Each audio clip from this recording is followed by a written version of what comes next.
But the Tour transforms Bruyneel Girmay.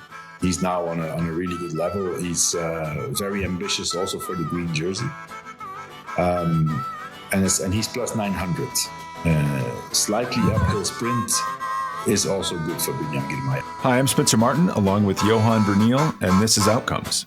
Outcomes is for informational and entertainment purposes only. Nothing in this podcast should be considered financial advice. Please gamble responsibly, and if you or someone you know has a gambling problem, seek help from a professional resource. Hosts and guests may have financial interest in the bets discussed. Past performance does not guarantee future results. Everybody, welcome back to Outcomes. I'm Spencer Martin, and I'm here with Johan Bruyneel, and we are predicting Stage 8 of the Tour de France, 171-kilometer likely sprint stage with a tricky little uphill last kilometer. But I'll list off the odds, and then Johan will tell us who he thinks is going to win and how it's going to play out. I'll also pick a winner as well. Jonathan Milan is the favorite at plus 137. Tim Merlier at plus 200. Bruyneel Girmay at plus 1,000. Caden Groves plus 1,600. Jordi Mayos plus 1,800. Wout van Aert plus 2,000. Phil Bauhaus plus 3,100. Danny Van Poppel plus 3,300. It goes on and on. We'll call them out when we need to. If those numbers are nonsense to you, if you don't know how to bet, you think it sounds fun, but it's overwhelming, don't worry. We have a partner Next Bets. But you go to nxtbets.com/bet-outcomes, and there's a link in the show notes as well. It will show you exactly where you can bet in the state where you live and the books that have the best sign-up bonuses. I highly recommend doing this. I use it myself to find sign-up bonuses. But Johan, how do you think this is going to play out? I assume you think sprint stage, and who do you think is going to win? Yeah, Spencer, I think it's for sure a sprint stage. Tomorrow and the day after. It's been a few days now since the sprinters didn't have the opportunity, and some teams are here purely with a sprinter, and amongst them mainly Little Trek.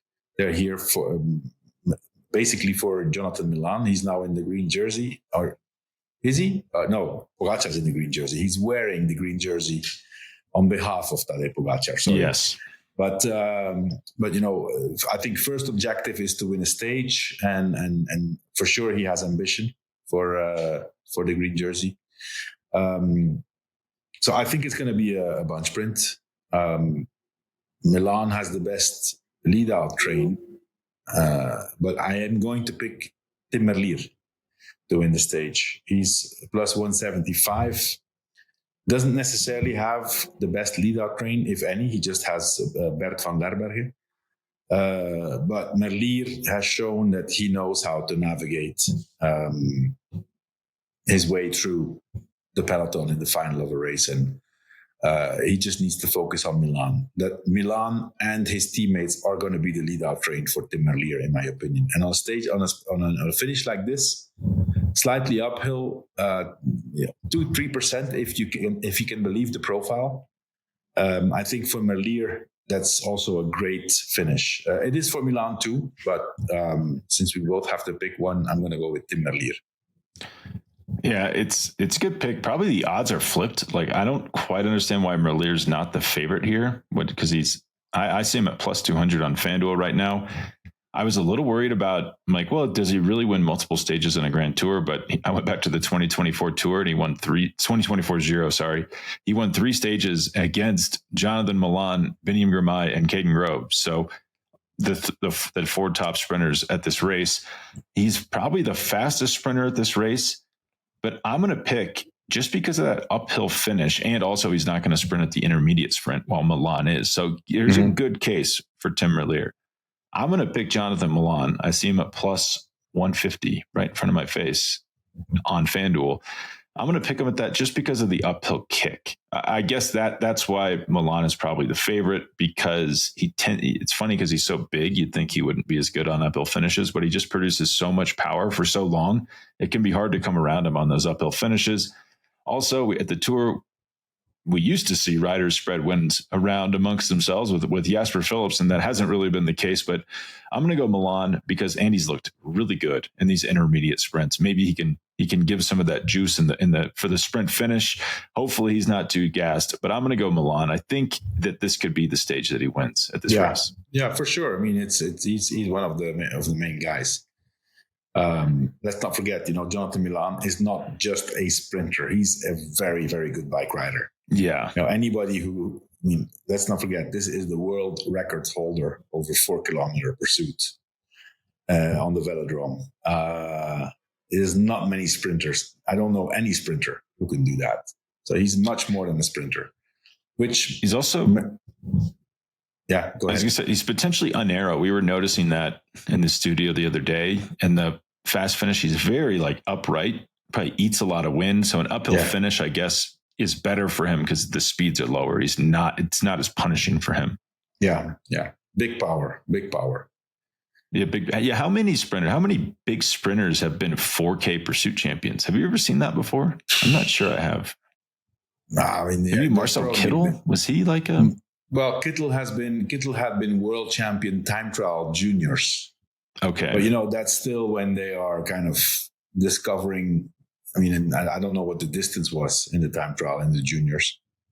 But 200 meters. He would never win a time trial in professionals. At least not no time trial over 10 kilometers. Sprinters, sometimes they can do good in prologues, short prologues. We have them less and less, but 3-4 kilometer, 5 kilometer prologue, sometimes a sprinter could do really well. But Milan, I mean, the 4 kilometer individual effort on the track, that's an endurance event. That's not a sprint event. And it shows. That's why he's such a good climber. Like a lot of people compare him to Marcel Kittel. I'm like, Marcel Kittel couldn't climb his way out of a paper bag, and Jonathan Milan is a really good climber. Which you have to have a really good sustained power to be a 4K pursuiter. So that makes sense. If one of these two does not win, Johan, do you have a wild card pick? Yeah, I think I'm going to go with Binyam Girmay. If you would have asked me, for stage 1 and 2. I would have said no, because we haven't seen anything from Girmay yet this season before the Tour de France. But the Tour transforms Binyam Girmay. He's now on a really good level. He's very ambitious also for the green jersey. And he's plus 900. Slightly uphill sprint is also good for Binyam Girmay. I'm going to pick him to win the stage at 900, but I'm also going to put some money on him for the podium, 150. I think that's probably one of the best bets of this show. Podium for Binyam Girmay, 150. Yeah. Isn't that amazing? Because there's three of those spots are available, and it's the same odds as Jonathan Milan winning the stage, basically. Plus 1,000 is pretty good. Like if Girmay wins a stage, it's going to be a stage just like this. The plus 150 for the podium, I think, is really good. But I'm going to go a guy. He's been quiet, but he's got to step up. There's been changes in the team. Caden Groves plus 1,600 for the win, plus 225 for the podium. I'm doing both of those because he's a really just fit. He's a good all around rider, a very fit guy for a sprinter. Tends to do well when other people are tired. I'd imagine there's going to be a lot of tired legs in that sprint tomorrow. So I'm going to go Groves for my wild card and my podium. Okay. Yeah, I support that. And I assume he'll have Mathieu van der Poel on lead out duty. I don't think the green jersey I just don't really see how Van der Poel could win the green jersey at this point if he's not going for bunch.